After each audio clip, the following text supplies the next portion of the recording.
Halo teman-teman semuanya, balik lagi bareng saya Ari di channel Kontaineran ID, channel yang paling jujur membahas soal ekspor dan impor. Jadi di video kali ini kita mau membahas soal analisa potensi pasar di sebuah negara lagi nih. Produknya apa? Ini dia.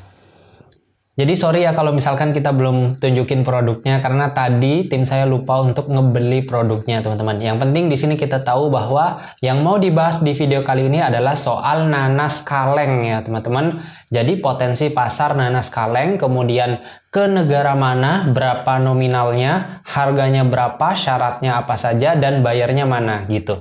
Jadi video kali ini membahas soal itu.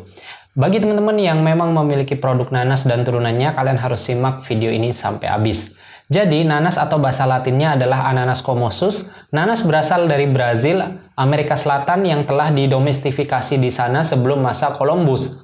Pada abad ke-16, orang Spanyol membawa nanas ini ke Filipina dan ke semenanjung Malaysia. Masuk ke Indonesia pada abad ke-15 sekitar tahun 1599. Setelah dibudidaya di Indonesia, terdapat beberapa daerah sebagai penghasil nanas terbesar di Indonesia. Menurut data dari BPS, yaitu Provinsi Lampung, dengan total produksi 861.000 ton, Sumatera Selatan 561.000 ton, Jawa Timur 357.000 ton, Jawa Tengah 336.000 ton, dan Riau 261.000 ton. Jadi kalau kalian ingin mencari produknya bisa langsung ke daerah-daerah yang tadi disebutkan oleh data BPS. Dari banyaknya total produksi yang dihasilkan oleh petani nanas di Indonesia, ada beberapa varietas nanas yang memang disukai atau ditanam di Indonesia. Salah satunya adalah varietas Giant, kemudian varietas Queen, dan juga varietas Spanish. Ciri-ciri dari varietas Giant adalah daun nanas ini tidak berduri, rasanya manis asam, diameter buah 11-16 cm dengan bobot 1,8 sampai 2,3 kg. Bahkan ada yang mencapai 5-7 kg, yang dikenal dengan nama Walungka atau Sarawak.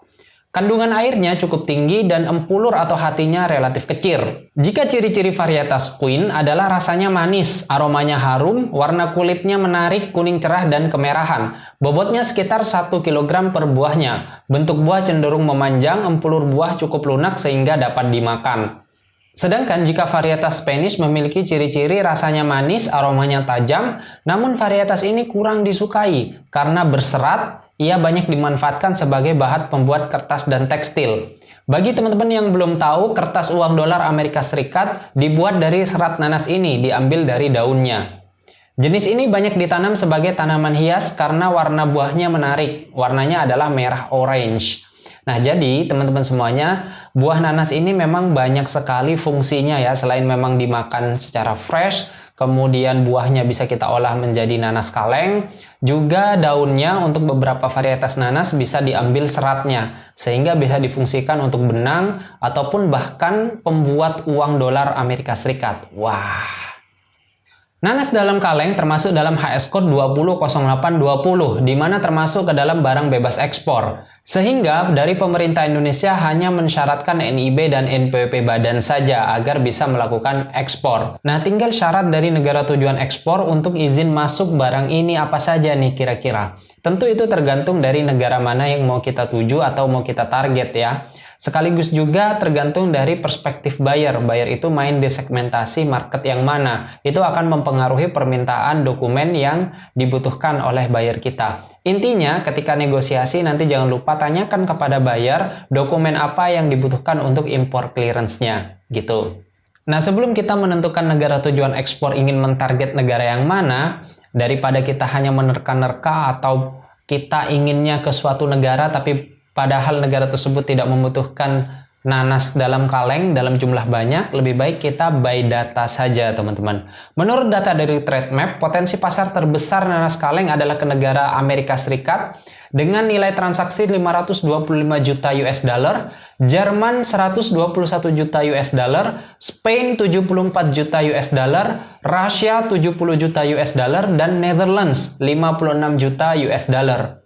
Sedangkan negara-negara pemasok atau pengekspor nanas dan juga jadi pesaing dari Indonesia adalah negara Thailand dengan total ekspor 463 juta US dollar, Indonesia 275 juta US dollar, Filipina 250 juta US dollar, Netherlands 42 juta US dollar, dan Kenya 42 juta US dollar. Dengan kata lain, Indonesia merupakan eksportir terbesar kedua di dunia, yaitu eksportir nanas dalam kaleng, dengan transaksi 275 juta US dollar atau berkisar sekitar 4 triliun rupiah ya. Namun, meskipun kita menjadi eksportir nomor 2 terbesar di dunia, kita harus juga waspada kepada negara-negara lain yang ada di bawah kita. Dan juga kita harus tetap semangat untuk menyusul Thailand, di mana Thailand itu ekspor nanas dalam kalengnya hampir 2 kali lipat daripada Indonesia. Jadi kita harus menyusul Thailand untuk menjadi nomor 1 eksportir nanas dalam kaleng di dunia, teman-teman. Nah, yang perlu teman-teman juga tahu, ada beberapa negara yang memang rutin mengimpor nanas dari Indonesia. Jadi ini adalah historical transaksinya, yaitu adalah negara Amerika sebesar 77 juta US dollar, Spain 26 juta US dollar, Belanda 23 juta US dollar, Jerman 23 juta US dollar, dan China sebesar 12 juta US dollar. Jadi ada beberapa negara yang memang sudah mengimpor nanas dalam kaleng dari Indonesia. Nah, ini yang harus kita maintain dan juga harus kita tingkatkan lagi supaya penjualan Indonesia jauh lebih maksimal lagi di tahun-tahun ke depannya. Nah, dengan mengetahui data-data tersebut, kita bisa bebas menentukan strategi masuk pasarnya. Kita bisa menentukan plan atau rencana kemana negara tujuan ekspor kita atau target pasar kita. Sebagai contoh, misalkan kita ingin mentarget negara tujuan ekspor Amerika. Ada beberapa hal yang harus kita perhatikan ketika ingin mengekspor ke Amerika. Di antaranya pertama adalah mendaftarkan ke fasilitas FDA. Ini untuk importir ya. Jadi importir di sana harus mendaftarkan produk kita yang mau dia impor ke FDA. FDA itu secara singkatnya adalah Food Drugs Authorization, yaitu instansi yang bertanggung jawab atas makanan dan juga obat-obatan. Kalau di Indonesia lebih mirip dengan BPOM. Jadi harus didaftarkan dulu kepada BPOM-nya Amerika atau namanya adalah USDA, baru nanti dapat permit atau izin edarnya, mirip dengan Indonesia. Nah, menurut FDA, importir dapat mengimpor produk makanan ke Amerika Serikat tanpa sanksi sebelumnya dari FDA. Selama fasilitas importir terdaftar di FDA dan importir memberikan pemberitahuan sebelumnya atau prior notice kepada FDA tentang pengiriman makanan. Yang kedua, menunjuk agen makanan Amerika Serikat untuk menangani komunikasi di Amerika Serikat. Sesuai dengan persyaratan, semua importir makanan harus memiliki agen makanan di Amerika Serikat yang berperan sebagai penghubung dan komunikasi dengan FDA mengenai pengiriman makanan yang akan masuk.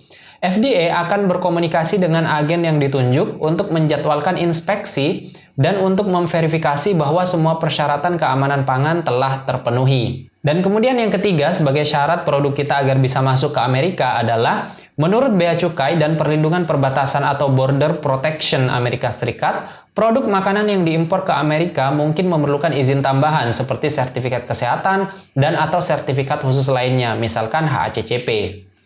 Yang keempat adalah menurut FDA, makanan yang dikalengkan, dikemas, dipanggang, atau makanan laut harus dilabeli dengan informasi yang sesuai. Informasi ini termasuk, namun tidak terbatas pada negara asal, informasi nutrisi, dan informasi bahan. Jadi kalau teman-teman ingin mengekspor makanan yang sudah di dalam kemasan atau dikalengkan atau di plastik gitu, harus ada labelingnya. Labeling yang sudah lengkap. Mirip dengan labeling di Indonesia, tapi juga harus berbahasa Inggris ya kalau ke Amerika. Kalau saya pribadi misalkan ke Saudi Arabia, biasanya harus bilingual antara Inggris dan juga Arabik. Nah, gimana nih menurut kalian? Berat nggak syaratnya? Ribet nggak nih? Mungkin kalian menangkap ribet karena memang baru mendapatkan informasi sebegitu banyaknya dalam waktu 10 menit atau sekian belas menit ya teman-teman. Tapi kalau dilakukan secara bertahap dan perlahan, itu pasti nggak akan ribet. Tentu ekspor itu nggak bisa langsung kita mau rencana ekspor sekarang bisa ekspor kemudian minggu depannya. Itu nggak mungkin teman-teman. Harus ada preparation-nya. Harus ada step by step yang harus kita lengkapi, terutama mengenai produk, kemudian persyaratan masuk ke negara tujuan ekspornya. Dengan syarat yang lumayan, pasti di sini teman-teman tanya, kira-kira berapa sih harganya sampai kita harus mengikuti beberapa prosedur yang ditetapkan oleh Amerika Serikat. Nah, untuk harganya sendiri, jika ingin ekspor nanas kaleng ke Amerika, menurut data dari Amazon, harga nanas kaleng berkisar 44 US dollar per 12 kaleng.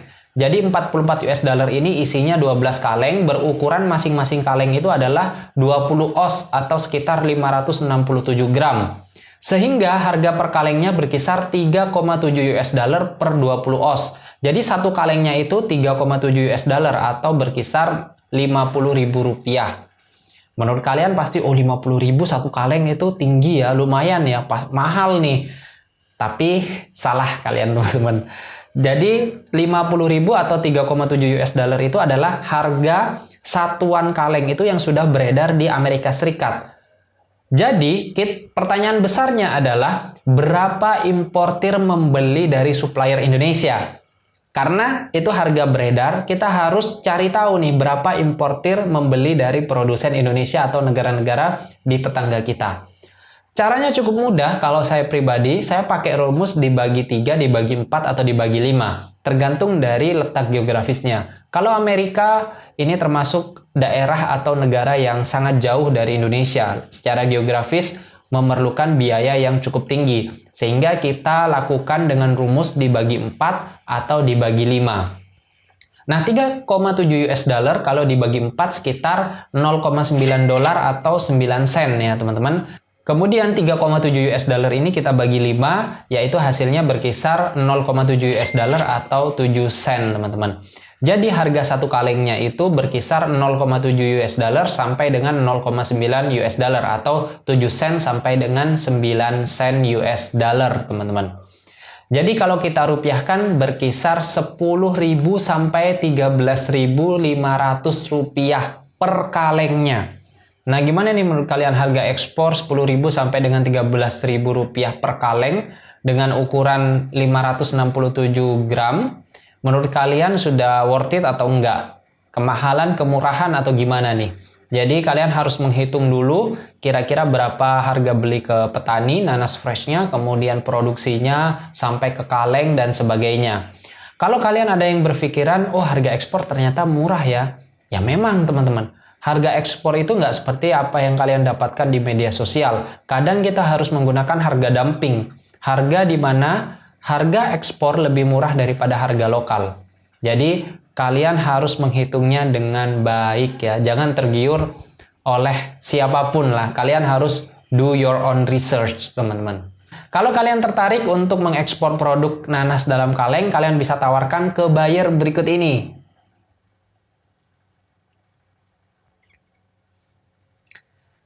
Itulah potensi dari ekspor nanas. Kalian bisa komen produk apa lagi yang harus kita riset di konten berikutnya. Dan jangan lupa like, comment, and subscribe. Kalau ada pertanyaan silahkan bisa tuliskan di kolom komentar. Nanti kita berdiskusi di sana.